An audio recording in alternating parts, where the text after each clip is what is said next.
ભુજના જાણીતા વેપારી શ્રી અનવર નોડેએ રાષ્ટ્રધ્વજ વિશે મીડિયા સાથે વાત કરી. સ્ટોરી રિપોર્ટ બાય દર્શન મહેતા, ભુજ. દાદા નમસ્કાર.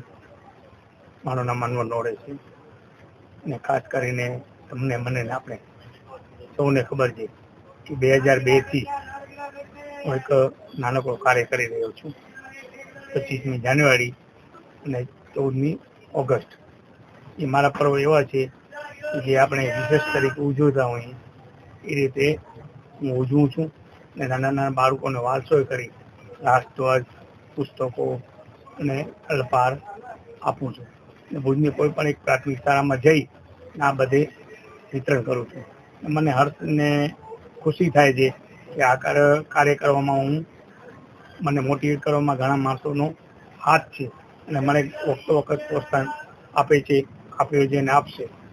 ને જો અત્યારની 15મી ઓગસ્ટની વાત કરીએ, દેશ આઝાદ થયો એના પછી આજે આપણો દેશની જે પ્રગતિ થઈ, એ દેશની ઉન્નતિ થઈ, એમાં ક્યાંક ને ક્યાંક પ્રજાનો પર ફાળો છે અને પ્રજાના ભાગરૂપે અમારા જેવા નાના નાના કાર્યકરો છે કે વખતો વખત દેશદાસ ભાવના ઉજાગર કરવાની જે પણ તક મળે છે તે અમે ઝડપી લઈએ છીએ.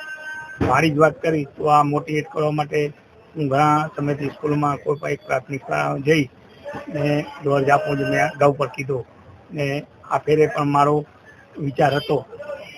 અનસોલ રીતે હું થોડોક ડેમેજ થઈ ગયો 19/7/2025ના શનિવારના, અને મારી તબિયત અચાનક ખરાબ થતાં મને તાત્કાલિક હોસ્પિટલાઇઝ કરવામાં આવ્યો અને એના સિસ્ટમ પ્રમાણે હું થોડોક આરામ પણ કર્યો. તમને મેં કીધું ને કે દેશ ભાવના ઉજાગર કરવાની જ્યારે તક મળે છે ત્યારે એ તક હું ઝડપી લઉં છું. વાત રહી આજની તો ભાઈ તબિયત બરાબર નથી, તમે આવ્યા છો ને ઇન્ટરવ્યૂ આપી રહ્યા છો, તો આ એક દેશ ભાવનાને જે મેં તમને કીધું કે દેશ ભાવના કરવાની જે મને તક મળે છે એ હું ઝડપી લઉં છું. અને દેશ ભાવના કેમ ઉજાગર થાય એને નાના બાળકોને મોટી કરવા માટે જ આજે હું અહીં આવ્યો છું દુકાને માટે. 25 દિવસ પછી આજે દુકાને આવ્યો છું ને આપના માધ્યમ દ્વારા એક વિનંતી કરું છું, એક અપીલ કરું છું કે કદાચ હું પહોંચી નહીં શકું પણ આપના માધ્યમ દ્વારા વિનંતી કરું છું પ્રાથમિક શાળાઓનો, કોઈ પણ ભુજની પ્રાથમિક શાળા હોય, કોઈ પણ પ્રાથમિક શાળા હોય, એમ નહીં કે વાણિયાવરમાં શાળા નંબર 2 છે, ઇન્દિરાબાઈ કન્યા વિદ્યાલય છે, એ રામકૃષ્ણ કોલોની જે શાળા નંબર 1, ભુજની કોઈ પણ પ્રાથમિક શાળાને જેટલા ધ્વજ જોશે એટલા હું ધ્વજ આપવા તૈયાર છું. 100 જોઈએ, 200 જોઈએ, 500 જોઈએ, જેટલા જોઈએ. કદાચ હું આગળ પાછળ હોઈશ નહીં, હું મારો છોકરાને મેં કીધું છે કે ભાઈ કોઈ પણ સ્કૂલવાળા આવે એને તમે ધ્વજ આપી દેજો. એના પૈસા નિઃશુલ્ક રીતે હું મારી સંસ્થા તરફથી આપીશ ને મારા તરફથી આપીશ કે જ્યારે આપણા તિરંગાની વાત આવશે આન બાન શાન અને જાન, એનામાં નો કોમ્પ્રોમાઇઝ અને નો બીજો કે ત્રીજો, બસ દેશ ભાવનાની જે આપણી નેમ છે એને આપણે ઉજાગર કરીએ છીએ. વખતો વખત પણ મેં કીધું છે કે આ એક આપણે જ્યારે તક મળે છે ત્યારે તક ઝડપવાની હોય. ખાલી આપણે હા હી હું કરીએ એનાથી આપણું કાંઈ નથી વરવાનું. તિરંગાની આન બાન શાન છે એ આપણે કાયમી અકબંધ છે ને અકબંધ રહેશે.